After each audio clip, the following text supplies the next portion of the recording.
Cette émission vous est présentée par Decathlon.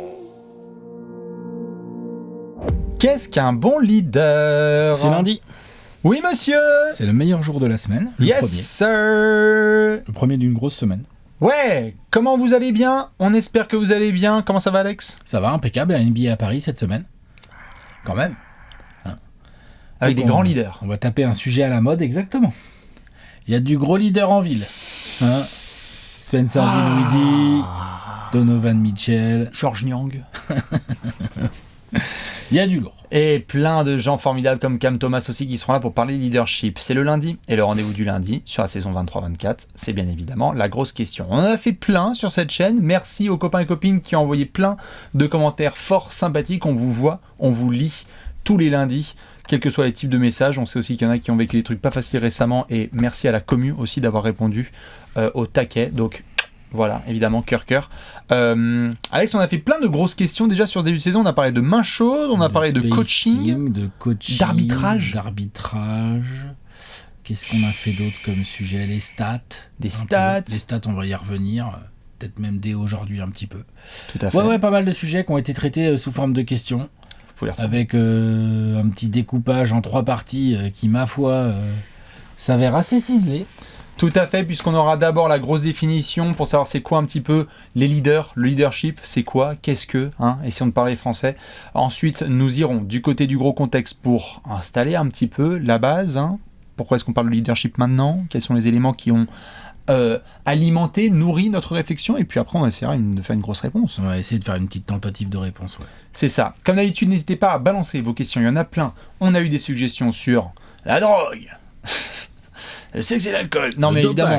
Le dopage, évidemment. D'autres choses. Est-ce que c'était mieux avant ? On se posera peut-être la question un J'ai jour. vu quelqu'un qui nous questionnait l'autre jour en commentaire sur le soft power. Comment certaines personnes avec beaucoup d'argent veulent essayer de faire de la politique / communication à travers le sport. Ah, vous voulez pas faire des top 10 plutôt là au lieu de nous prendre la tête ? Ah, c'est clair que là, effectivement, on s'abîme le cerveau. Mais c'est ça qui est bon. Et oui, et puis on change, et puis la saison prochaine, vous verrez ce qu'il y aura. Peut-être qu'il y aura des retours, peut-être qu'il y aura d'autres choses. Dans tous les cas, ce qui est sûr, c'est qu'aujourd'hui, on va parler de leadership, et que comme d'hab, avant de démarrer tout ça, on va faire un petit point sponsor. Vous le savez, tous les lundis, ils sont avec nous. Pour se poser des grosses questions, ce sont les amis de Decathlon, qui sont toujours ici avec la fameuse pompe que vous voyez juste là. Moi, je porte le fameux hoodie de la collection Lifestyle. La pompe aux couleurs des Spurs. Bastien, t'es en lifestyle logo NBA. Moi, je suis aux couleurs du Heat. Parce Leadership. que j'aime bien ce sweat. Et puis, je trouvais qu'en termes de leadership, c'est un peu comme pour le spacing. Leadership, spacing, boom. Miami Tout de suite, Heat. moi, j'ai Miami en tête. Exactement. La pompe des Spurs, car en leadership, il y a aussi du joli monde, historiquement, en termes de leadership. Si vous voulez, vous foncez dans la Descro, vous avez justement un lien qui vous renvoie vers la collection Lifestyle de Decathlon. Ils sont avec nous tous les lundis de la saison. Si vous restez sage, il y aura peut-être même d'autres projets. Collection lifestyle et collection NBA. Il n'est pas impossible qu'il y ait des... Là, ça, c'est les modèles de cet été. Au niveau chaussures, il y a du Bulls, il y a du Spurs, il y a du Warriors, il y a du Lakers, doit y avoir aussi du Heat. Donc il y a pas mal de choses. Il y a chaussures, il y a des habits techniques, un peu des manchons, des 3/4 pour mettre sous les shorts et tout. Et oui, la collection Lifestyle avec ses magnifiques fûts de jogging et ses hoodies. Tout à fait. N'hésitez pas à vous régaler dans la Descro. Démarrons 2024 de la bonne manière. Vous l'avez vu la semaine dernière. Qu'est-ce qu'on mange ? Qu'est-ce qu'on mange ? C'est une bonne question. C'est la grosse question, qu'est-ce qu'on mange ? Ouais, Alex, je qu'est-ce qu'on mange ? démarrerais bien la semaine avec un petit couscous. Ah bah tiens. Non ? Allez, qu'est-ce qu'on l'aime comment ? Semoule, légumes. Bon, le semoule, c'est ce qu'il y a de plus facile à faire, entre guillemets. Attention. Là-dedans. Non, mais si tu la fais pas vraiment toi-même et que tu achètes de la semoule et que tu as juste à la faire dans de l'eau, c'est pas très compliqué, ça prend 5 minutes. Quoi. Pas de gros grains. On est sur vraiment de la La bonne semoule. Ouais, la bonne semoule. Légumes. Carottes. Mais tout ce que tu veux. Choux. Pommes de terre. C'est déjà pas mal. Vous pouvez. C'est à peu près de saison en plus. Finalement, les légumes du couscous, ils sont à peu près de saison. Gazmer. Petit poireau et Petit poireau, tu peux Poireau mettre. dans le couscous, ouais. D'accord. Ouais, c'est très bon. Pois chiches, évidemment, obligatoire. Pois chiche obligatoire. Et puis après, vrai que les poivrons, c'est un peu tout plus dépend d'où vous aimez le couscous. Parce que là, je veux pas d'histoire, moi, avec mes potos. Là, il y a plusieurs recettes. Perso, je suis très agneau. Ok. Voilà, J'ai cru que t'allais et- sortir un poisson Et de s'il y a fou une furieux. merguez qui traîne, je dis pas non. Gazmer. Mais après, voilà. Gazmer, pas je chipot. sais qu'il y en a qui vont dire il n'y a pas de merguez dans le couscous, il y en a qui vont dire du poulet, t'es un malade. Donc voilà, moi j'aime bien l'agneau et les merguez pour le couscous, je trouve que ça marche bien. Très bien, le tien il est imbibé à rabord ou pas ou non? Ah on ouais, dit un peu, non, à rabord. Toi c'est Ah imbibé ouais, à rabord. ah ouais. Belle assiette, Non, magnifique ah ouais. évidemment. Non. Le plat qui va avec? Comment? Le plat évidemment à couscous. Ouais, le grand bien sûr, plat à bien sûr. couscous, ouais, Tout bien à sûr. fait, magnifique. Voilà. Donc c'est bon, franchement j'adore ça. Faites tout ce que vous voulez, Gazmer, chipot, vous voyez. Il y en a qui Chipot, mettent- là, là, malheureux. Ah oui, bah non, je sais. Non, Oh là là. ah là, c'est violent. Allez, regarde. Non, par contre, tu vas voir. pas barbecue là, hein. Par contre, bien sûr. Ah bah moi je mets Oula. de la tête de veau, y a pas de problème. Non, par contre, grosse question, harissa ou pas? Oui, un petit peu. Important quoi. Ouais, un petit peu pour que ça picote. Mais après, c'est vrai que moi, je mange pas je supporte pas hyper bien la bouffe épicée. Ah, merde. Trop épicée. Ok, d'accord. Après, c'est parce que j'ai eu 2-3 aventures malheureuses dans des pays où les mecs te disent non, c'est pas spicy et tout. Toi, tu manges une cuillère, tu peux plus bouffer pendant 2 jours. Attention, c'est un peu Salut épicé. mes Thaïlandais. Ouais. Mes Thaïlandais Salut sûrs. mes Vietcong, Oh sûr. là là. Bien Je me sûr. suis fait avoir une fois ou deux, je te jure, voilà. Non, c'est Non, bien. mais oui, j'aime bien la harissa et j'en mets. Très important. Léonce, qu'est-ce qu'on mange? Qu'est-ce qu'on mange, Léonce? Mais moi, hier soir, j'ai fait un petit couscous. Eh ben alors, Donc, bim, couscous ici. Qu'est-ce qu'il y a comme viande dans ton couscous, toi? Là, hier soir, poulet merguez. Bon. Ok, ouais, pourquoi pas. Mais là, ce matin, là, à midi, Ce matin au petit-déj, couscous. un petit croque maison. J'avais déjà C'est bien, fait. ok. Très bien. N'hésitez- Couscous? Non, malheureusement, n'hésitez pas à faire vos propres pâtes bolognaises si vous voulez. Ça prend un petit peu de temps, mais voilà, faites-le. Ne prenez pas juste des conserves et parmesan, tranquillou. Voilà. Faites vos propres recettes, surtout ça l'important, dites-nous ce que vous aimez comme type de couscous. On va pouvoir maintenant se poser une grosse question, évidemment, parce qu'il y en a qui sont avec nous en mangeant, il y en a qui sont avec nous dans les transports ou à la pause déj, ou qui viennent de se réveiller avec le décalage horaire. On fait des bisous. La grosse question de ce lundi, qu'est-ce qu'un bon leader? On va commencer un petit peu par des termes de définition ou pas? Ouais, il faut. On va faire ça? Ouais, j'ai été en chercher, pardon. J'ai été en chercher quelques-unes. Je t'en prie. Nos amis du Petit Robert, définition de leader. Donc, évidemment, ils nous précisent que c'est un anglicisme. Ça, on l'avait. Ils nous précisent aussi que ça peut s'écrire leader, E-U-R, et que du coup, ça peut prendre un féminin leaduse. Important. Si tu francises, en fait, le terme. Chef ou porte-parole, ça, c'est des définitions un peu en mode opinion publique, en mode politique. Du coup, j'ai été obligé de fouiller un peu plus. Il y a aussi le côté qui est en tête de la course, hein, qui est leader dans une course et tout. Ou une entreprise qui va occuper la première place sur son marché, j'en sais rien, tout, j'ai pas de nom, on s'en fout. Décathlon, par exemple. T'as la chaussure? Non, je déconne. Leader. Chez Larousse, c'était plus intéressant.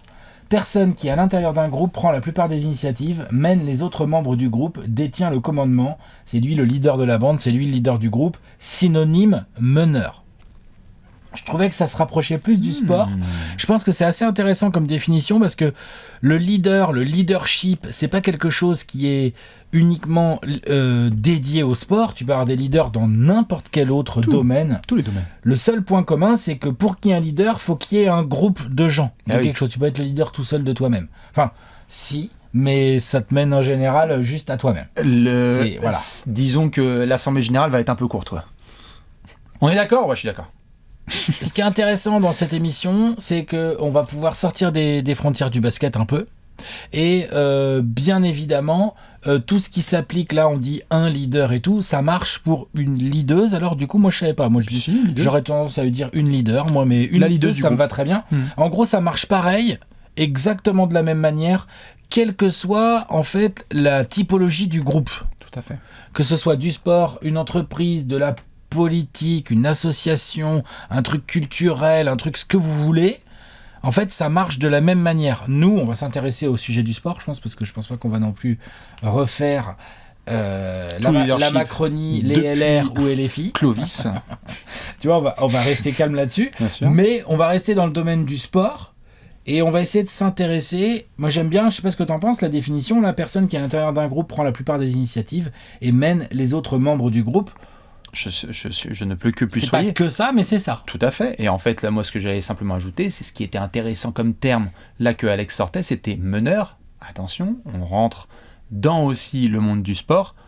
Ça ne veut pas dire tout de suite qu'il faut être un meneur de jeu pour être un bon leader. Ni au basket, ni au foot, ni au handball, tout ce que tu veux. Exactement. On cherche dans les sports co. C'est meneur dans le sens mener, c'est-à-dire notamment avoir la parole, la réflexion, qui va dicter à un groupe, qu'il soit de 2, 15, 5000 personnes, la direction à prendre, la voie, la dynamique.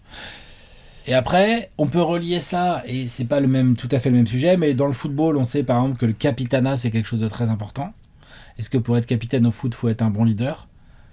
J'ai l'impression. Au basket, le capitanat, c'est un peu un truc plus secondaire. On a les franchise players, on a les leaders ou les patrons d'équipe. Le capitaine au basket, des fois on sait même pas qui c'est. Hein. On sait pas. En équipe nationale, on sait. Oui. Mais franchement, en NBA, au basket, c'est pas aussi annoncé quelqu'un qui est le capitaine vraiment d'une équipe. D'accord. En sélection nationale, un petit peu plus. Ouais. C'est-à-dire qu'on savait, par exemple, en équipe de France, qui était Boris, etc. Mais par contre, on parle souvent, nous, dans le basket et dans le sport de manière générale, de leader de vestiaire, leader de groupe. On utilise souvent le terme de leader à ce moment-là, parce que des leaders au scoring, des franchises qu'on a pu voir, pour continuer la définition, des leaders en points en statistiques, ne veut pas dire forcément le leader du groupe. C'est-à-dire qu'il y a des joueurs qui peuvent être très très performants, mais par contre, quand ils parlent, c'est pas tout le monde qui va écouter. Le leader du vestiaire, c'est plus cette espèce de métronome et de personne qui va dicter la voix globale du groupe, donc pousser les gueulantes. Exemple tout con, on a pu avoir des situations à Miami, par exemple, où un leader, c'était Udonis Haslem, alors qu'en soi, c'est pas un leader sur le parquet avec 40 minutes. Donc là, tu es en train déjà d'introduire plusieurs types de leaders. Tout à fait.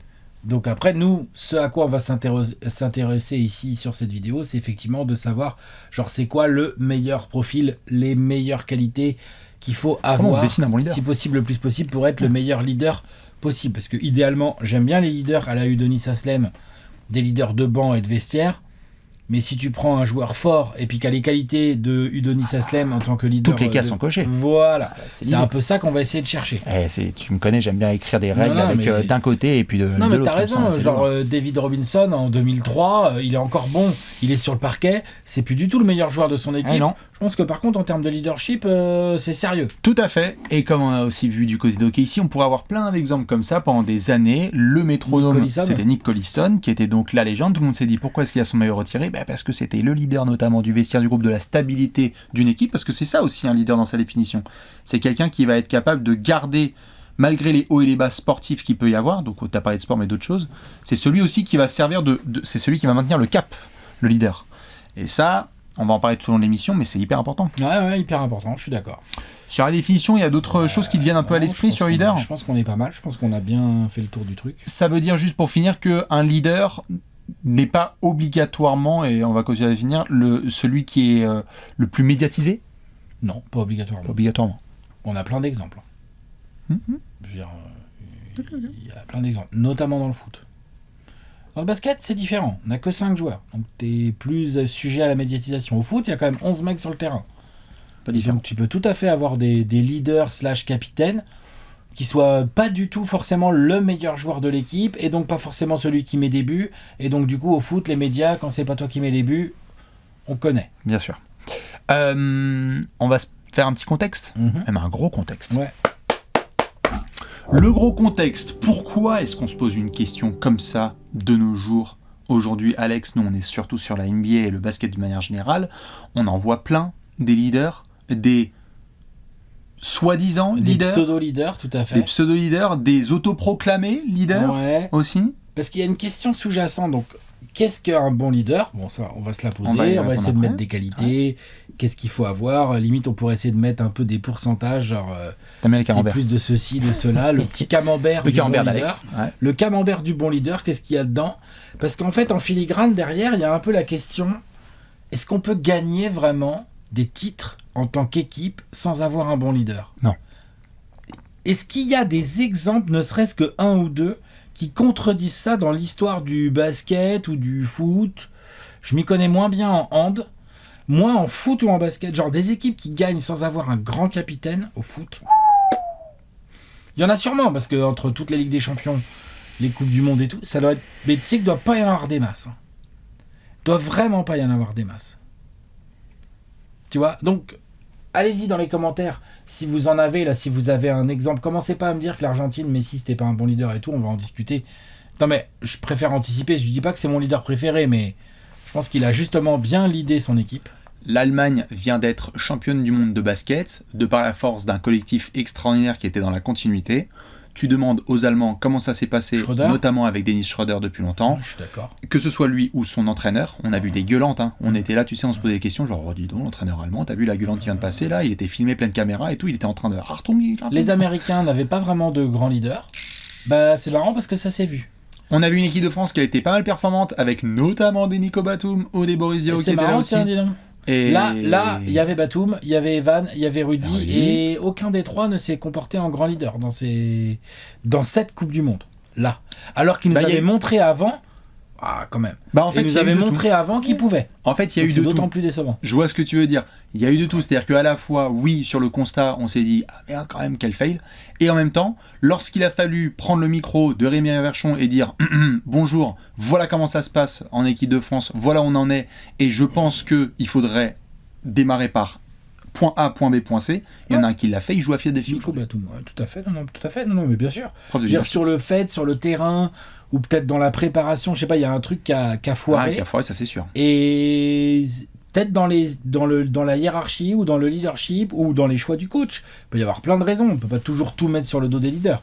Mais en tout cas, il y a des questions à se poser à ce niveau-là. Et bien évidemment, dans le contexte actuel, moi, ce que je trouvais intéressant à ajouter, c'est que dans le pur basket, il y a un héritage assez lourd, assez puissant, avec notamment, comme on l'a vu sur la série Netflix autour de Jordan, quand tu rentres dans le monde du basket, j'ai le sentiment que pour tout le monde, il y a une espèce de ticket d'entrée, le sacro-saint alpha, mâle, patron, regardez, etc.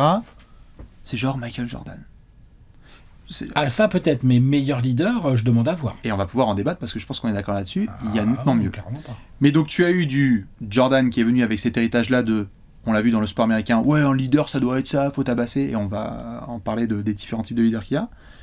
Tu as aussi du LeBron qui est arrivé, qui a apporté une autre nuance aussi de type de leadership. Magic aussi avant lui. Magic avant lui. On a vu là beaucoup de débats sur Bill Russell. On a vu beaucoup de débats là sur la façon dont Luka Doncic prenait des défaites à s'arracher le maillot et à Jokic. péter les plombs. Jokic, dans une autre manière de faire. Yanis, on s'est posé des questions. C'est encore une autre manière de faire. Tout à fait. On est passé par Tim Duncan, Ouais. qui nous a offert 2 décennies de leadership à plus qu'on saura en faire. La NBA nous a montré aussi différents types de visages, avec des leaderships parfois hyper totalitaires, dictatoriaux, et des leaders aussi un peu voici les rênes, partageons-les ensemble. Est-ce que pour toi, je reste sur la NBA, est-ce qu'on peut être considéré comme un franchise player? Donc on avait fait une vidéo qui est pas dans les grosses questions, mais qui est un apéro, genre combien il y a de franchise players. Enfin, on avait essayé de s'intéresser aux qui sont les franchise players aujourd'hui en NBA. Est-ce qu'on peut être considéré comme un franchise player aujourd'hui en NBA sans être vraiment un bon leader? Kawhi Leonard. Non mais, tu vois, c'est possible. C'est tout à fait possible. Mais pour gagner, il va lui falloir des leaders autour, en gros. C'est ça qu'on est en train de dire. Donc, En tout à fait. gros. Contexte, Kawhi Salut Leonard. Toronto. Tout à fait. Salut Toronto, exactement. On peut dire ce Toronto, qu'on il y avait veut, du leader. mais t'es content d'avoir Marc Gasol et Kyle Lowry Marc Gasol et Kyle Lowry, c'est propre en leadership. qui étaient là en leadership tout à fait pour dire écoutez c'est comme ça que ça se passe et en fait bah t'étais bien content et oui en fait peut-être que Draymond Green n'est pas le franchise player des c'est un Warriors. leader. Enfin après là ces derniers temps le problème c'est que dans leader on va faire les critères mais Ben il y en a oui. un où Draymond Green là commence à vraiment dépasser les bornes, c'est que normalement un leader est censé montrer l'exemple. Ah quand même, Oui, un minimum, tout à que fait. ce soit sûr et en dehors du terrain. Oui. Bon là c'est un peu compliqué. C'est Là, il derniers montre pas temps trop pour l'exemple. Draymond Green. Tout à fait. Non. Mais t'as des joueurs comme ça dans l'histoire qui sont pas forcément les Ah non, les leaders mais plus qui sont des exemplaires franchise mais qui players. sont des leaders quand même. Ouais, ouais. Non mais tout à Ou fait. des franchise players, parce que tu me poses la question, comme Kawhi Leonard, où en fait c'est très clairement le meilleur joueur, mais là on se pose des questions, c'est est-ce que c'est toi qui va cocher ces cases de leadership où on a besoin de toi dans des catégories précises? Parce que moi j'ai l'impression, et je te pose la question, qu'un leader, on va le définir, mais c'est quoi le premier truc, le premier stéréotype qui te vient à l'esprit, ou une scène qui te vient à l'esprit quand tu te dis « Ah, ça c'est un leader ». Ah. Le premier comme ça. Non mais là si je te parle de c'est un grand leader parce qu'il a fait ça, c'est quoi? C'est quelqu'un qui met toujours le collectif avant tout le reste. C'est le premier truc d'un leader. D'accord. Parce que c'est pour ça qu'il va être respecté et c'est aussi pour ça qu'il va pouvoir... Didier Deschamps. Ok. Voilà. Exemple. Tout à fait. Joueur. Sous le sélectionneur, on peut discuter, mais le joueur. C'est pas pour rien qu'il était capitaine, lui. Oui. D'accord ? Partout où il est passé, il était capitaine. Il n'a jamais été le meilleur joueur, et encore, qu'est-ce que je dis ? Il n'a jamais été dans le top 5 des meilleurs joueurs de son équipe foot. Par contre, ça Que mouftait ce pas. soit à la Juve, Ouais. même quand il était à Chelsea, il faut voir s'il était capitaine. Et en équipe de France, bon, voilà. Entre Zidane, Djorkaeff, Desailly et tout, il n'était pas du tout le meilleur joueur de l'équipe, mais il était capitaine, absolument incontesté. Incontesté. Et c'est pas pour rien si le mec soulève des coupes partout où il fout les pieds, quoi. Bien sûr. Voilà, typique, et donc qu'est-ce que c'est quoi ? C'est je me mets les pieds en canard devant le ballon pour que jamais les adversaires puissent je me sacrifie un peu, jamais les adversaires peuvent jouer vite, je parle avec l'arbitre, je replace tout le monde, j'ai en gros, je pense même sincèrement que Deschamps, il aurait presque pu faire peut-être individuellement, tu vois, une carrière un peu supérieure, mais comme il s'est toujours concentré sur ce qu'est le collectif et tout, il avait le poste parfait aussi pour être un leader et un capitaine au foot, en milieu def, hein, dans l'axe un peu bas, c'est quand même pratique, tu vois le jeu et tout. Il y en a d'autres exemples comme lui, mais voilà. Deschamps en foot, il n'y a pas que lui, je sais pas, Beckenbauer. Ouais, bien sûr. Tu vois, voilà, il y en a quelques-uns. Au basket, toi, t'en as au basket, par exemple ? Bah, moi, j'en ai plein, mais ça veut dire donc que là, quand tu sortais l'exemple qui est propre au foot, de plutôt milieu, parce qu'il y a un côté un petit peu ballon, etc. Au foot, t'as des grands capitaines qui sont attaquants, hein, mais Tout à t'en fait. as moins. Mais au basket, il y a une plus grosse répartition Meneur de ce jeu, rôle-là, quand même. parce qu'on a le meneur de jeu qui est souvent, à ne pas confondre avec le relais du coach sur le parquet. Il y a toujours cette définition de le meneur de jeu, c'est le relais du coach sur le terrain. Puis parce qu'il y a eu une tradition pendant longtemps aussi. Oui, tout à fait, mais on a... Le jeu, il avait tous les ballons. Bien sûr, bien sûr. Mais on a eu quand même dans l'histoire de la NBA, on a eu des très grands leaders pivots, ailier fort, À tous les postes. ailier, arrière, meneur. On peut se faire un 5 là maintenant, si tu veux, Bien sûr, all-time des sans leaders. problème. Bill Russell, Tim Duncan, LeBron, LeBron ou Larry Bird, Jordan ou qui tu veux. Jordan, c'est bien. Jordan par exemple. C'est bien. Et Magic Steph. Voilà, c'est ça. Ou Stockton, Ouais, ou Isaiah. Isaiah. Ouais, il y a du monde. Hein. T'as eu quand même... Ce que je veux dire par là, c'est que tu as, comme tu le disais là par rapport au foot, t'as eu des attaquants par exemple ou des défenseurs qui étaient des extrêmement bons leaders. Mais est-ce que c'est autant réparti qu'au basket, ça, je sais Non, pas. moins, mais tu en as. Hein, tu en as toujours eu. Après, on a quand même on a beaucoup de grands capitaines au foot, dans l'axe. Sur les côtés, c'est un peu plus dur parce qu'il y a toute une partie du terrain à qui tu peux jamais parler presque. Oui. Quand t'es arrière gauche, bon, si t'es Paolo Maldini, il y a moyen de discuter, il y a moyen d'être le capitaine et d'être le leader, mais sinon c'est plus compliqué parce qu'en fait ton ailier droit, tu peux jamais lui parler. C'est des trucs tout comme ça. Tu vois, et t'es souvent loin de l'action. Le sport, aussi, de toute façon, pour l'arbitre. en effet. Donc l'avantage du milieu axial, c'est qu'il est proche de toutes les actions. Ouais. Donc si t'as l'opportunité d'avoir un milieu axial qui s'appelle Steven Gerrard ou qui s'appelle, j'en sais rien moi, Beckenbauer ou Didier Deschamps ou je sais pas, Xavi, tu vois, il y en a plein en fait dans l'histoire parce que aussi ils sont devenus des leaders parce que ils avaient les qualités qu'il fallait et en plus ils avaient le poste qu'il faut. Bien sûr. C'est pratique. Ce qui est là est très propre au foot. Mais c'est très propre au Tout foot. à fait. Au basket, on n'a pas ce problème. Si t'es sur le basket... On n'a pas ce problème. Non, il n'y a pas du tout ce Tout problème. le monde est près de la balle. Tout à fait. Le contexte, puisqu'on est dans cette partie-là, c'est que moi j'ai aussi le sentiment que ce terme de « Waouh, quel grand leader » est un peu envoyé aussi à toutes les sauces. Parce qu'aussi on est abreuvé d'informations. Parfois t'as un highlight, on fait « Oh, leader de ouf !» Bah attention, doucement. Et donc parfois en effet, on met je suis tout de d'accord. suite une étiquette de bon leader, alors qu'en fait il faut aussi prendre un petit peu ce recul et comprendre que, selon moi ma définition et le contexte actuel, un bon leader c'est pas quelqu'un qui le fait une fois, c'est pas quelqu'un qui le fait en janvier et en septembre. Un leader, Tout le il temps, l'est tout le temps, en permanence. tout le temps. En permanence. Être régulier et discipliné. Être régulier C'est et des discipliné. qualités de leader. Tout à fait. Clairement. Et donc du coup, dans le contexte actuel, j'ai l'impression que dans la définition même du leader, et on va après y répondre à la grosse question, c'est intéressant de voir la grosse l'héritage réponse, je veux dire. dans la grosse réponse, pardon, tout à fait. Parce qu'on a un héritage qui est quand même vachement puissant. On a eu un truc, j'en reviens à cette histoire par exemple de Jordan, où il y avait une espèce de voix, tu sais, à la fin des années 90, début des années 2000, où être un bon leader, c'était ça. Il fallait être comme Bill Russell, à certes entourer ses gars, mais être limite avec le vomi de la défaite, être malade devant ça, faire le sacrifice et faire absolument tout jusqu'à se péter les côtes et les bras pour arriver jusqu'à la victoire. Bon, je pense qu'il faut quand même être motivé en toutes circonstances et avoir envie de gagner quoi qu'il arrive pour être un leader. Ça c'est sûr. Si tu t'en fous de gagner, c'est vrai que c'est... Bon. Ça c'est sûr, mais c'est pour ça que c'est aussi intéressant de poser la question en 2024, c'est que tu as beaucoup de gens qui se posent des questions sur, par exemple, Nikola Jokic, parce que le gars, on en a rigolé, t'as pas l'impression que c'est son side job, la NBA, mais qu'il fait son boulot à fond, il est passionné de basket, il fait son Tu truc. crois pas que c'est une image aussi qui se construit, ça ? C'est énormément déconstruit en ce moment, en effet, le côté, faut arrêter de dire que Jokic, ça le saoule le basket. C'est un bosseur, Non, le gars. faut arrêter, c'est un passionné de Tu ouf. peux pas jouer comme ça et être à ce niveau sans bosser tout le temps. Et c'est un leader, tu écoutes les joueurs des Nuggets, ils le disent. Mais à la fois, tu as cette manière de faire, tu as la manière de faire d'un Luka, tu as la manière de faire d'un Embiid, tu as la manière de faire d'un KD, d'un Giannis, Curry. LeBron, Parce que tout à l'heure, il y en t'as a parlé plein. de Draymond. Oui. Mais Draymond, c'est vrai que c'est un leader, mais il a aussi la chance d'évoluer à côté d'un des plus grands leaders que la NBA ait connu. Oui. J'ai pas peur de le dire. Steph Curry Bien sûr. réunit énormément de qualités.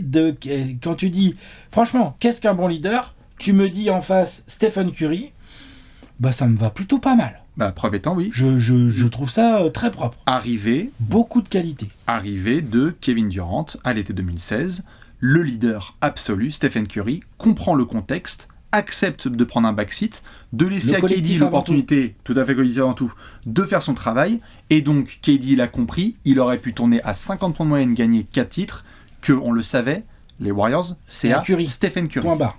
Je suis d'accord. C'était l'exemple absolu de leadership. Mais vu qu'on en a plein de types de leadership en ce moment, tu me posais la question tout à l'heure, moi j'ai l'impression que si tu démarres une saison NBA aujourd'hui, et qu'on trouve qu'il y a plein de joueurs de grande qualité, un roster qui a été vachement établi, Si tu n'as pas de capitaine, Pas de leader. Ouais. si tu n'as pas de leader et donc de capitaine, l'histoire est très claire. C'est implacable même. C'est implacable. Tu gagnes pas. En fait, dans l'histoire NBA récente, là, Preuve étant les Clippers. Les Clippers, il n'y a pas que, mais oui, mais eux. ça a été l'assemblement. On peut se poser la question récemment pour les Suns aussi. Hein. Les Suns, on a eu tu vois, il y a un running gag. On peut se poser aussi la question sur les Nets de l'époque aussi. Donc ils commencent aussi à avoir des choses sur le même joueur à chaque fois. C'est qu'en fait, tu peux être aussi très très talentueux, Kevin Durant, et pas forcément avoir ce leadership là. Mais je suis d'accord. Mais Kevin Durant, je pense pas que ça soit un grand leader. Donc par exemple, moi Un grand basketteur, hein, attention. Hein. je voulais balancer la take l'autre jour sur Twitter, donc c'est marrant qu'on fasse cette émission maintenant. Si demain, tu devais avoir Kevin Durant ou Jimmy Butler en leader, tu prends qui ? Alors que les palmarès ne sont pas les mêmes. Oui, la question, le problème... évidemment que si tu veux juste répondre en leader, bah tu prends Butler. La question va être, en fait, justement de qui tu as autour. Oui, tout à fait, mais juste sur la case leader. Donc comme quoi tu peux avoir des joueurs qui sont top 10, top 15 all-time, en termes de talent pur, type KD, mais le leadership... Le leadership, c'est ce qui va les faire rentrer dans le top 10. KD serait un leader, il serait top 10 all-time. on a mis tout à fait. T'es d'accord ? On a mis... et on Sans peut- hésiter. Tout à fait, on peut refaire les 10. On a mis Combien il y a de joueurs Karl dans les 10 Malone. qui sont pas des leaders ? On a mis Karl Malone à la porte du top 10. On ne savait pas si c'était leadership, etc. Et je pense que Utah, pendant longtemps, a manqué de leadership pur. Ouais, Bon, après, ils sont tombés aussi dans la période où il y avait un zinzin de C'était leader. relou. Tout à fait. On s'est posé des questions sur Wilt. Ouais. Chamberlain. Il est border top 10. Et on l'a mis face à Bill Russell. On a dit, gros, désolé, on n'est même pas dans la même classe de leadership. Donc, en fait, quelque part, dans l'entrée dans le top 15, tu peux avoir quelques exceptions. Mais tu peux pas être... En gros, tu peux pas être un des 5 plus grands joueurs de l'histoire si t'es pas un grand leader. Preuve étant Non. notre top 5 all-time. Ouais. Donc, ok. Les qualités. Ou non, tu veux aller dans la réponse ? Ah, on peut mettre les qualités dans la réponse si tu veux. Ouais, ok. Parce que sur le contexte, on a été complet. Sur le contexte, j'ai l'impression qu'on a été complet. On a beaucoup tourné en basket et en foot. Mais je pense qu'il faudrait que nos spécialistes du rugby nous le disent. Mais je pense pas non plus qu'il y ait tellement d'équipes de rugby qui est cartonné sans un grand leader. Handball. Surtout à un sport comme ça où tu as 15 joueurs, beaucoup de remplaçants et tout. Le handball, on a pu le voir nous avec nos équipes de France. Il y a du leadership. Hein. Ouais, voilà. C'est bourré de leaders les trucs. Ouais. Que ce soit les barjots, les experts et tout, c'est bourré de leaders tout ça. Pas obligé d'être d'ailleurs un joueur, hein, ça peut être le coach. Ça peut être le coach tout à fait. Pas Genre, obligé d'être le meilleur joueur non plus. Tout à fait. Tu me dis si je dis une connerie. Historiquement, j'ai l'impression que le leader de la meilleure équipe de basket de tous les temps, c'est l'entraîneur. Dream Team 92. Oui, après le mec il a combien de leaders dans son groupe aussi ? Oui, mais Sa force, c'est d'avoir réussi à hiérarchiser un groupe compliqué à hiérarchiser. Et ils disent tous que c'était Chuck Daly. Oui, non, mais ils disent tous que c'était Chuck Daly, mais enfin, il y avait Magic Johnson, Larry Bird, Michael Jordan, Charles Barkley, Pat Ewing, enfin, je dirais même des Robinson et tout, enfin, attention. Quoi. Bien sûr. Non. Donc, il y avait des leaders dans tous les coins. Lui, il a réussi à hiérarchiser. Non, la question que j'allais te poser, qui est un peu vicelard parfois en Vas-y, je t'en prie. NBA, c'est que tu vois, on a des équipes, comme tu l'as dit, là, Kawhi, ça s'est bien passé à Toronto parce qu'il y avait des leaders. Ça s'est bien passé parce qu'ils venaient d'arriver. Et les leaders, ils étaient pour Kyrie en place. Et après, Marc Gasol, il est arrivé et tout. C'est parfois la difficulté de certaines équipes. C'est que le franchise player, le mec médiatique, talentueux, sur lequel le coach a envie de baser son jeu, n'a pas les qualités d'un leader. Et il y aurait bien des leaders autour de lui. Des joueurs peut-être certes un peu moins forts, qui produisent un peu moins de stats et tout, mais qui doivent avoir le leadership et qui doivent être le ciment du groupe. Et en fonction de la personnalité du franchise player, c'est pas toujours possible de leur faire accepter. Et ça joue beaucoup de tours. Tu vois, par exemple, peut-être... La question Visland, c'est quoi ? La question, c'est est-ce que tu crois pas que les Clippers, c'est ça qui va encore leur manquer ? C'est-à-dire qu'en gros... On est là encore, on voit bien, l'équipe elle va mieux, ça joue bien et tout. Mais c'est quoi ? Ça va être qui leader ? Ça va être Kawhi ? Ça va être Harden ? Que des types qui ont montré qu'au niveau leadership, ça peut trembler, quoi. C'est là que on peut se foutre de sa gueule, mais que s'il y a bien des choses qui ont été dites au niveau de son leadership, tu peux demander à LeBron, à Kevin Love, à Richard Jefferson et tout, c'est que Tyronn Lue, Nico Batum en a parlé en premier, c'est le gars Donc qui est censé faire la sur différence. le coach, là. Et preuve étant, quand il est arrivé, ils ont fait une finale de conf et il a dit bah maintenant ça va se passer comme ça, c'est Terrence Mann dans le 5 et vous fermez vos gueules. Et Utah s'est retrouvé dans le rétro. Et je pense que c'est le gars qui avait été pris à la base, Tyronn Lue et Nico Batum, pour assurer ce côté vestiaire plus coaching. Donc les Clippers, j'ai un petit peu plus confiance en l'état actuel parce qu'il y a notamment un mec comme Tyronn Lue qui peut cocher cette case-là. Est-ce que tu crois qu'Embiid, Joel Embiid, MVP en titre, monstre absolu, très compliqué à défendre, qui défend très bien et tout, est-ce que c'est un grand leader qui t'emmène au titre ? Elle était là ma question relou. Eh bah moi je peux te répondre très clairement. Oui ou non ? Bah Non, je déconne. Bah non, mais je peux te répondre très clairement. Il y a 2 ans, non. Est-ce que Embiid a fait des progrès dans son leadership ? Quelques-uns. Certainement, là, ça se voit un peu. Est-ce que c'est suffisant ? Est-ce que pour moi c'est suffisant ? Non. Je pense que c'est un extraordinaire basketteur, mais que ce n'est pas le leader que j'espère de ma franchise pour me ramener jusqu'à ta première. On fera la petite liste après qu'on ait fait les critères. Les wanted ? Ouais. Tu veux qu'on fasse une grosse réponse ? Allez, vas-y. La grosse réponse. Qu'est-ce qu'un bon leader ? Alex aime bien les camemberts. Tu veux faire un camembert ou comment tu vois la chose ? Bah déjà, je peux te balancer tout un nombre de qualités qui pour moi sont, pour certaines absolument incontournables, pour d'autres les options qui font la différence, quoi. Oui. Genre incontournable. Être orienté vers le collectif avant tout. Oui. Être performant soi-même. Hein. Désolé, hein. J'aime bien une Denis Aslem, c'est sympa et tout, mais tu peux pas être un grand leader et faire gagner ton équipe si t'es pas capable d'être sur le terrain, en fait. Ça me paraît très compliqué quand même. Ou alors tu as je eu te dis pas que t'es le meilleur de ton équipe, hein. Ouais. Je te dis que t'es capable d'être sur le terrain. Ou alors tu as ce qu'il a eu qui était à la fois un palmarès et une ancienneté. Ouais, voilà, mais après ils l'ont gardé sur le bout du banc alors que ça faisait au moins 4 saisons qu'il aurait dû être en costard. Ouah, quand même. Ancienneté et palmarès, ça a aidé. Je t'en prie. Discipliné et régulier. Obligatoire. Tu peux pas être un leader le lundi et pas être à l'entraînement le mardi. Ça n'existe pas, ça. Non, ça marche pas. Non, mais c'est... Tu vas être respecté. Il y a des têtes de joueurs qui défilent là, en entendant ça. Tu peux pas être à l'entraînement le lundi et pas le mardi. Être à l'écoute un minimum des autres. Un tyran est difficilement un bon leader. Non, c'est un leader. Même s'il obtient des résultats, c'est compliqué. Motivé en toutes circonstances. Et après, on arrive dans les bonus qui sont des bonus importants pour moi. Hein. Assumer, reconnaître ses erreurs. Et si tu peux avoir un peu de charisme, c'est cool. Mais tu peux tout à fait être un leader pas si charismatique que ça. Salut Tim Duncan. T'es pas si charismatique que ça, t'es pas si médiatique, t'es pas là toujours machin et tout, mais tes équipes elles taffent. Tu vois ce que je veux dire ? Bien sûr. Au niveau charisme, Duncan, c'était pas non plus... c'est pas Curry, quoi. Non, c'est pas LeBron, quoi. Tout à fait. Tu vois ? Je suis évidemment là tout ce que t'as dit. Les seules choses que j'ajouterais, c'est que, évidemment, moi je crois que les plus grands leaders sont ceux aussi qui choisissent bien leur temps de parole. C'est ce qui fait notamment la différence quand on voit avec des Draymond où parfois on est un petit peu en interrogation, c'est que les très très grands leaders aussi, tu parlais de Dedesh, savent aussi quand taper du poing sur la table. L'intelligence de communication. Impardonnable.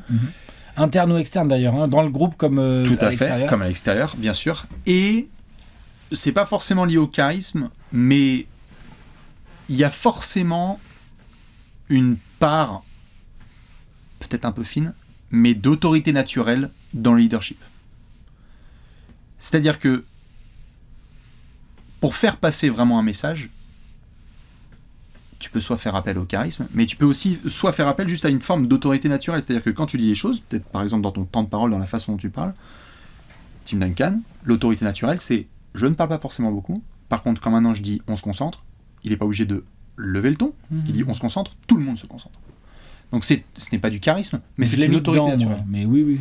C'est cette forme un petit peu d'autorité qui fait que Duncan, il peut le faire parce qu'il y a eu tous les éléments que tu as dit avant. Régularité, performance, il est là du lundi au dimanche, le collectif avant tout, et moi, je m'en fous de la lumière, on va s'assurer que le groupe entier vit.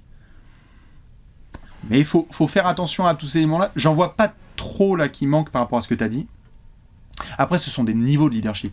C'est-à-dire que les très très grands leaders suprêmes, ils cochent absolument toutes ces cases. Mais tu as aussi des très bons leaders à qui il manquait une ou deux de ces cases-là. Ah, toi, Duncan, je le trouve pas très charismatique.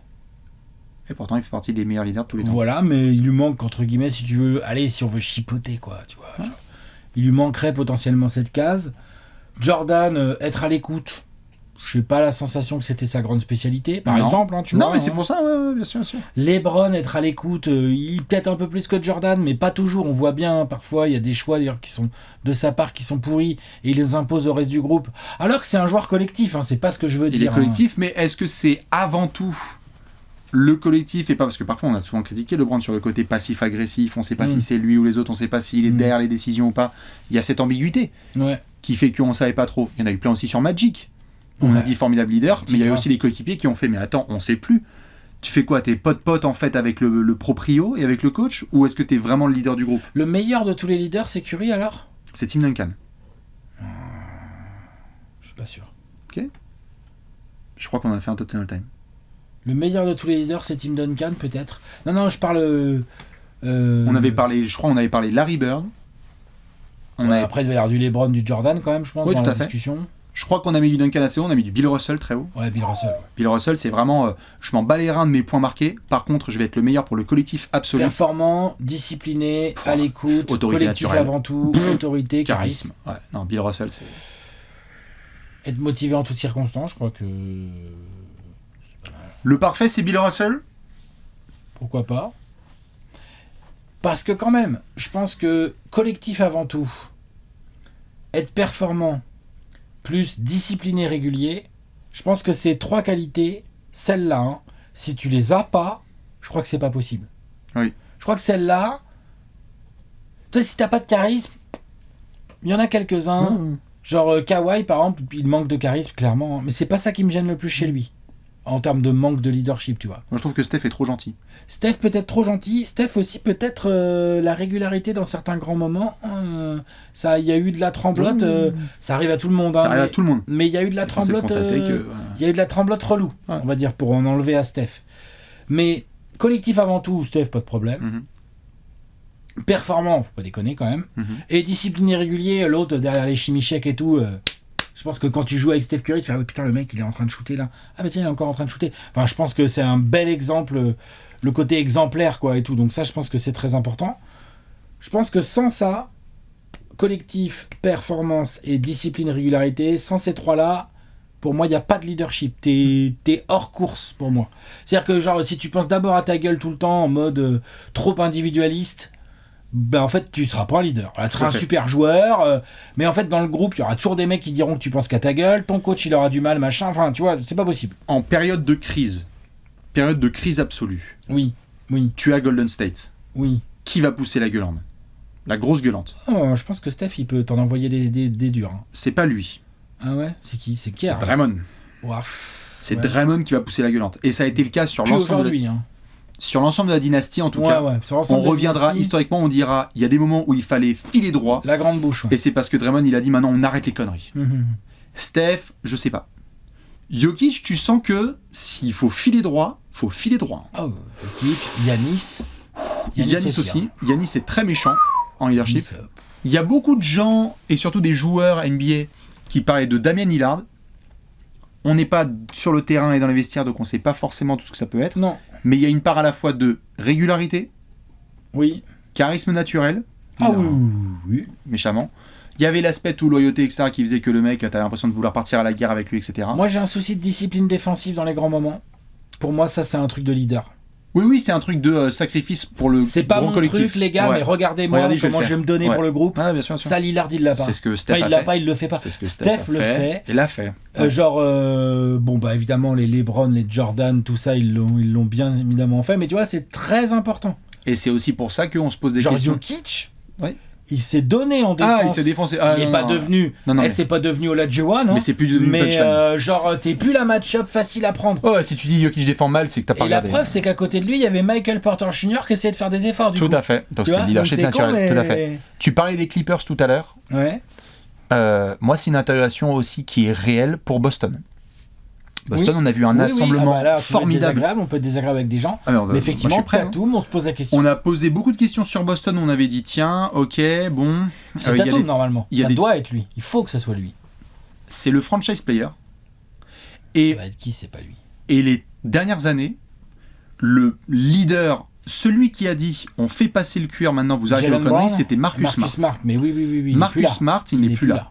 On a redonné le bâton, on en a parlé dans les 30 jours, à Al Horford, parce qu'on se disait, est-ce que c'est lui, Al Horford, hyper gentil, Mr. Nice Guy Dans un absolu, rôle quasi Aslem. Hein. Bon, il joue encore. Hein, mais- il joue encore bien, mais mais Al tu vois Horford ce est que trop je veux gentil, dire, quoi. tout à Il fait. est non seulement trop gentil, mais en plus, potentiellement, il est pas titulaire déjà. Tout à fait, mais Marcus Smart C'est comme ça. avait été déterminant dans ce shift-là à Boston. Ouais, c'est ouais, lui ouais. qui avait dit, publiquement, il marche le micro, Ouais, on a fait un players meeting. En fait, il n'y avait pas les coachs. Et en fait, j'ai dit à Tatum et Brown, arrêtez les gars, c'est pas une one mixtape. Maintenant, on doit passer le ballon. Et Boston est devenu une équipe imbattable parce qu'il a poussé cette gueulante-là. J'ai le sentiment que c'est ce qui manque aussi du côté de Boston, là, dans les grandes équipes actuelles. Donc ça veut pas... Je pense pas que ça veut dire que là, en janvier, on peut arrêter la saison NBA et se dire « Ah bah ça manque de leader ici ou là, et ben on sait déjà quelle va être l'équipe championne. » Parce qu'il y a aussi des équipes dans lesquelles les leaders se créent et se construisent. Avant que Giannis soit champion, on était là genre tout droit, la bulle, je suis d'accord. Miami... Non, je suis d'accord. Il a montré avec son titre de champion et après, il avait quand même montré pas mal avant son leadership. Hein. Oui, puis t'avais Mais le Brook titre de Lopez, champion, t'avais Jrue. tu mets la checkmark, quoi. Tu Ouais. mets la checkmark un peu comme Nowitzki, quoi. Exactement, on se posait aussi la question. Ah bah, on se posait grave la question, Nowitzki. On se disait, ah, le gars, il défend pas, gna gna gna. Je te mets on the spot, je vous pose la question. Actuellement ou plus tard, Luka Doncic, grand leader ou pas? Franchement, sur son début de saison, là, il me rassure. Ça va de mieux en mieux. Ouais. Disons que lui, l'avantage qu'il a, c'est que, bon, être performant, je crois que c'est correct. Orienté collectif, mine de rien, l'autre, Oui, non, ça bien distribue de la passe d'aise, ça fait jouer tous les copains. Si t'es ouvert, il en a rien à foutre de ton nom, il va te filer la balle. Il essaye défensivement. Défensivement, il y a quelques efforts. Moi, ce qui va lui manquer à lui, c'est motiver en toutes circonstances. Ça, je veux bien un peu plus de régularité et de discipline à ce niveau-là. Ah oui, j'oubliais, pardon, excuse-moi. Et puis assumer, reconnaître ses erreurs. Je sais pas encore si Doncic est vraiment... Ça, moi, ça Mais va. ça va peut-être mieux, ouais. Moi, ça va. J'avais oublié un ingrédient. Putain, j'avoue. Tu peux pas être un pétard. Tu peux pas exploser comme Luka peut le faire en étant un immense leader. Si. Tu peux l'être, Tu mais peux. mais tu Mais peux, pas trop souvent. Mais en pas fait. trop souvent. Voilà. Tu peux l'être un peu, mais Luka, t'es d'accord quand Lucas, même trop que la souvent, jauge, ces elle est derniers trop temps. souvent. Je suis d'accord. Et Mais on a de dit- temps en temps, tu peux. Oui. Attends, de temps en temps, tu pètes un plomb, bim bam boum. Au moins les choses elles sont très On a claires. déjà vu Jordan. Non, mais attends, Jokic, il a envoyé Marcus Morris quasi à l'hôpital. Personne n'a dit quoi que ce soit. Waouh, Jokic, faut qu'il fasse attention aussi. Lui, ça... Là, il Ouais. a montré qu'il pouvait aller au bout. Mais il et l'a tout. fait une fois. Ouais, il l'a fait une fois. Il en a des embrouilles, Jokic. Ouais, bien sûr. Mais il a Avec les juste. Jokic Brothers et tout. Il a envoyé 2 messages. Tu vois, genre. Et il n'y a pas eu de problème. Ouais, mais ouais. Luka, c'est un des gars qu'on a envie de voir prendre le basket, la planète basket à deux mains, parce qu'il en a le talent et tout. C'est le génie de notre génération, comme tu le dis souvent. Attention à ce que la jauge de pétard, elle soit pas trop élevée, parce que sinon, t'es juste un mec qui gueule pour gueuler, quoi. Ah, ben ça. et ça, c'est du qui mauvais perd à la leadership. fin. Et par exemple, tu vois, en ce moment, les Suns actuels. Est-ce qu'il y a un leader là-dedans? Non. Eh oui. Mais Non. je suis d'accord. C'est le même problème. Il y a un niveau de talent formidable. Il y a un niveau de Parce que talent sur formidable. KD, moi j'avais déjà des gros doutes et j'avoue que je commence à en avoir sur Booker. Petit à petit. Pas sur le talent, pas sur la performance, ni même sur la régularité. Les types sont capables d'enchaîner les perfs. Il n'y a pas de problème et d'être disciplinés. Et je pense que c'est des gros bosseurs et que quand tu t'entraînes à côté de ces mecs-là, t'es pas en train de dire tiens, c'est des Bien glandeurs. sûr. Mais On s'est foutu tout à fait. On s'est foutu de la gueule de certains joueurs là qui ne sont pas des superstars mais par contre qui étaient des super leaders, ce n'est pas une coïncidence si, où que soient les Jay Crowder, les équipes étaient aussi très bonnes et compétitives et ça filait aussi droit, parce qu'il avait ça, notamment lui. Les Suns n'ont jamais été aussi meilleurs que quand il y avait aussi Jay Crowder qui était là et qui, c'était lui. C'était qui chez ces Suns? Chris Paul aussi, il a apporté. Tout à fait. Mais le taulier, c'était qui chez vos Suns? C'était plutôt le soldat qui gueulait et tout, mais on voit bien. C'était Chris Paul le leader? En tout cas, jusqu'à un certain point, oui. Jusqu'à un certain stade. Bah oui, jusqu'à une certaine période de l'année.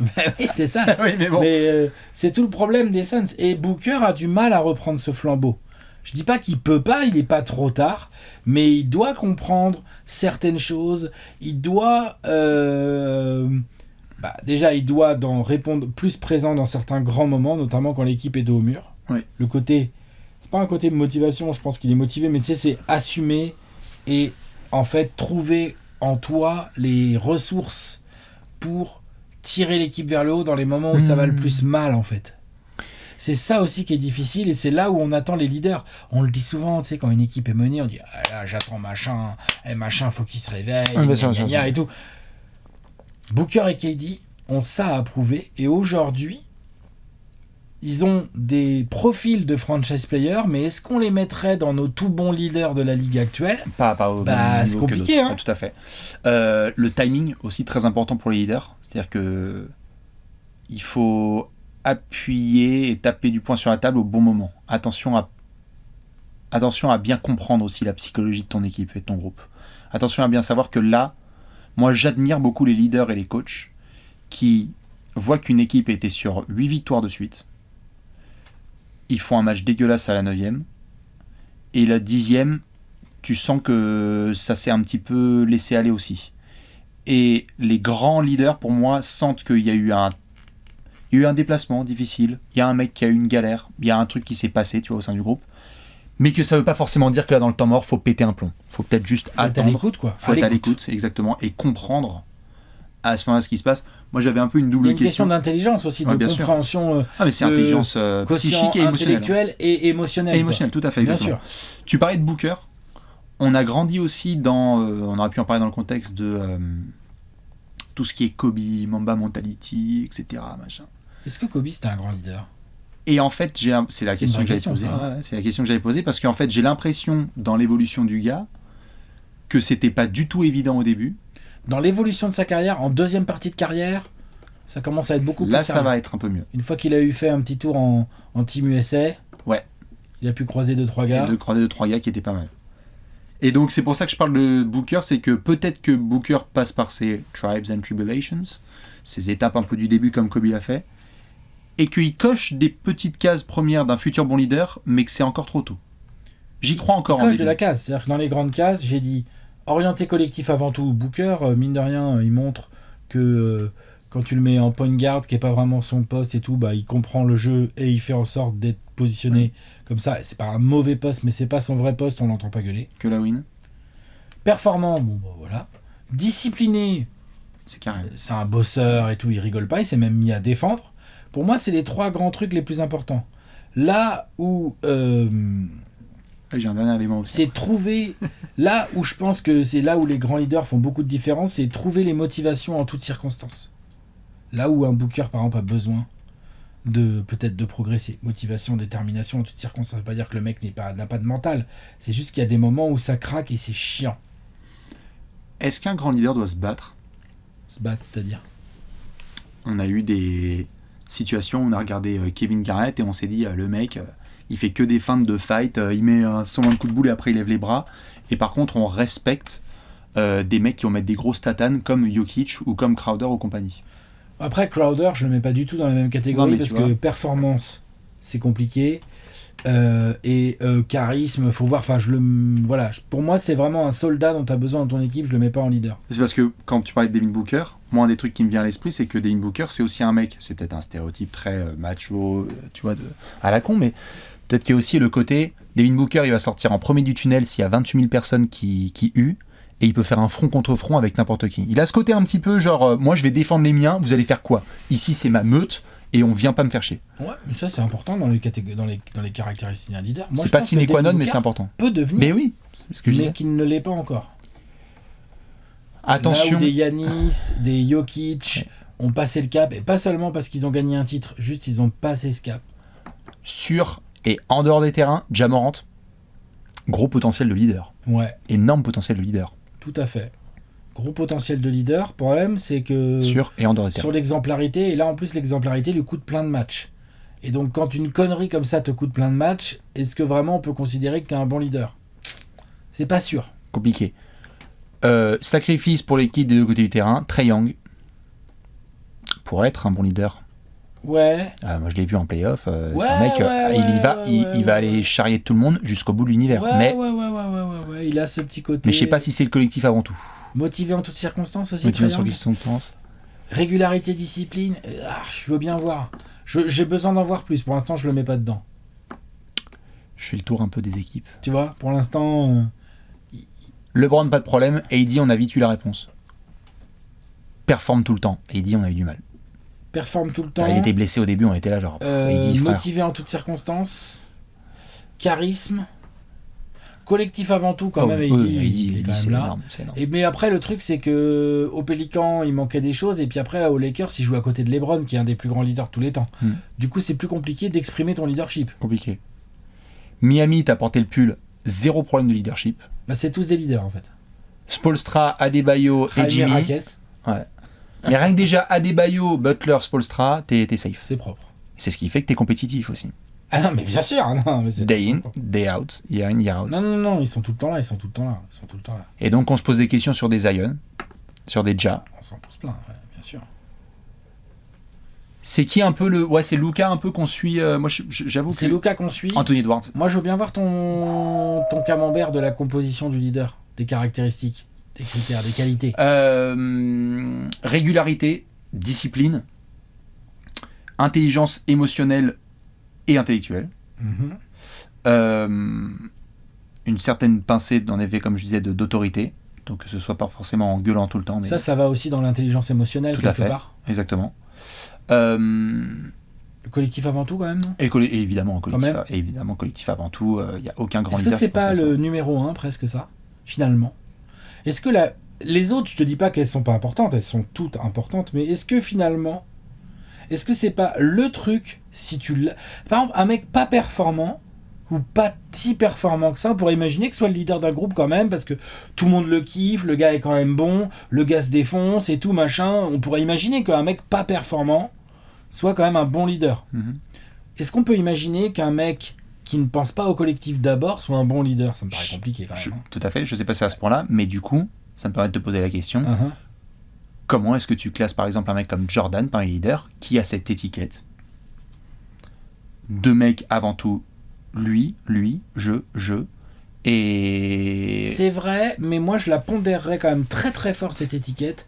Pour moi, Jordan, c'est pas le problème du collectif avant tout, c'est le problème d'être à l'écoute. Il écoutait pas tellement, je pense, Jordan. Ni ses coéquipiers, il était un peu un tyran, peu, avec ses coéquipiers. Par contre, Jordan, le collectif, attends, les gars, faut arrêter. Il fallait se taper le meilleur attaquant adverse, il y allait lui-même, tu vois. Ça, c'est du collectif.